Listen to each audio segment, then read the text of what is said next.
Hello, this is another boxing predictions fight. This is Anthony Joshua versus Joseph Parker. So on March 31st, Anthony Joshua will face off against Joseph Parker for the WBA, IBF and WBO and IBO heavyweight titles. I know this got announced quite a while ago. I've been busy, so that's why I haven't been putting out a lot of videos, but I'm back doing another one today. I'll try and do some more videos as quick as I can. I'm also going to film another video after this, so there'll be 2 videos back to back. Anyway, so obviously I say 31st of March, Joshua and Parker fighting in heavyweight unification fight, and they'll be fighting in the in Cardiff again. I just got Millennium Stadium because that's what it used to be called, but it's got a new name now. That's where Anthony Joshua last fought against Carlos Takam in his last heavyweight title defence. Going into this fight, I think it's a good test for Anthony Joshua and Joseph Parker for different reasons. One for Joshua because it's another step in the right direction, a worthy opponent who's someone who's not just going to blow out in a couple of rounds. Of course, Anthony Joshua's got the power, and heavyweight boxing if it could happen, but I think Parker is a bit more tougher than a lot of the opponents he's faced prior to this, which probably goes without saying. Joseph Parker is a tough heavyweight. On sort of comparison, he's probably the weakest heavyweight champion currently out of the other champions, if you can put them in comparison. Not to say that Parker is a weak fighter by any means. A lot of podcasts and articles I've read, and I do agree with them, they have said that since he's won the title, he's looked not as impressive, his power seems to be not as good, and I do agree with him. Them.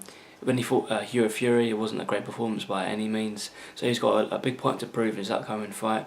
Of course, in the recent press conference, there's a lot of trash talk and stuff, and there's steroid talk, and Joshua's chin isn't great. Joseph Parker is a better fighter than Anthony Joshua, which, of course, you're going to say that sort of thing to sell the fight. But I think Anthony Joshua has got more than enough about him to beat Joseph Parker. I'm not sure at the minute if it's going to be a knockout by decision, because Anthony Joshua could throw the kitchen sink at Joseph Parker on March 31st, and Parker could be the toughest fight he could have faced currently, and that's going against Vladimir Klitschko as well. Or we could just get blown out in a couple of rounds, like I said earlier in the video. But obviously time will tell. It all depends on what game plan Joseph Parker and Anthony Joshua come out with. If for Anthony Joshua to win this fight, I think firstly he's got to lose some of the weight. In his last couple of fights, he's come in the 250 pounds mark or in and around that, which I don't think is a good idea. He's carrying too much weight.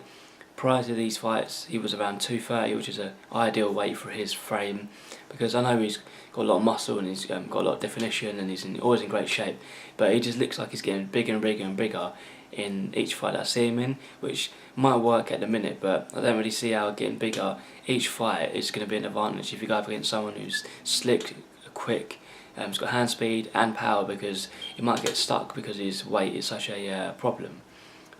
Frank Bruno, I think, when I used to watch him or on YouTube and stuff, when I see him, he was a decent boxer, but he had so much muscle and his upper body was so strong and muscled, and I just think he lost some of his fights due to stamina problems, and that could be weight problems as well. And Anthony Joshua has had stamina problems before.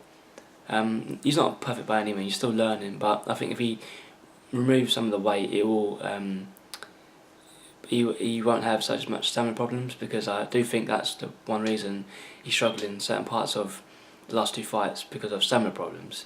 Like I said, I think he's got enough in him to beat Joseph Parker.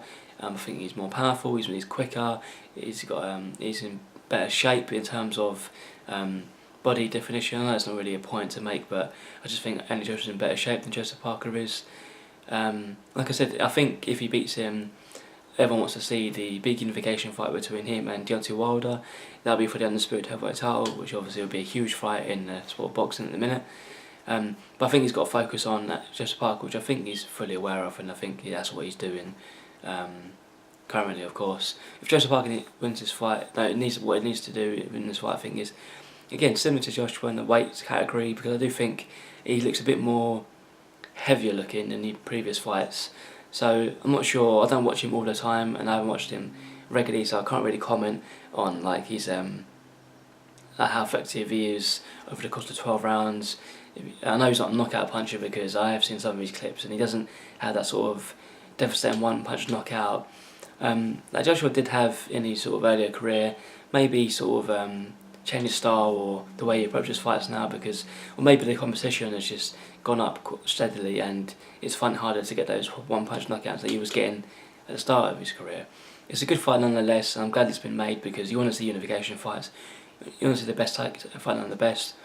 And those Tyson Fury and Dillian Whyte and fighters like that are still in the mix for world title shots, and you never know, there might be a Tyson Fury fight later on down the line with Anthony Joshua. Deontay Wilder, of course, is fighting Luis Ortiz on March 3rd, I think, for the WBC heavyweight title fight.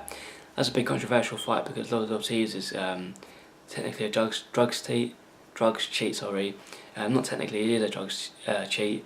Tested positive for a banned substance, which obviously a lot of people are frustrated that Ortiz is getting a title shot. It is frustrating for me because if you're a cheat, if he was guilty or non-guilty, I didn't really look much into it, but in my mind, if you've been banned from WBA, I think, not sure how long for, but like for that sort of area that he was banned for, I don't know why he's getting a title shot from WBC. It sort of looks quite weak on their part that he was able to get a title shot. But you never know. Just imagine if Parker beats Joshua, Luis Ortiz beats Wilder, could be a massive sort of dent in the script.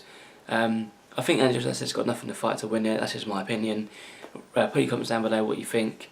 That's just a quick, brief summary of the fight. So it's not as long as well. I've got to do another video as well. And I don't want to sort of drag this video out too long because I don't want to repeat myself, or I don't want to sort of go over things that might seem irrelevant in this video. But like I said, hope you enjoyed the video, and I'll see you in the next one.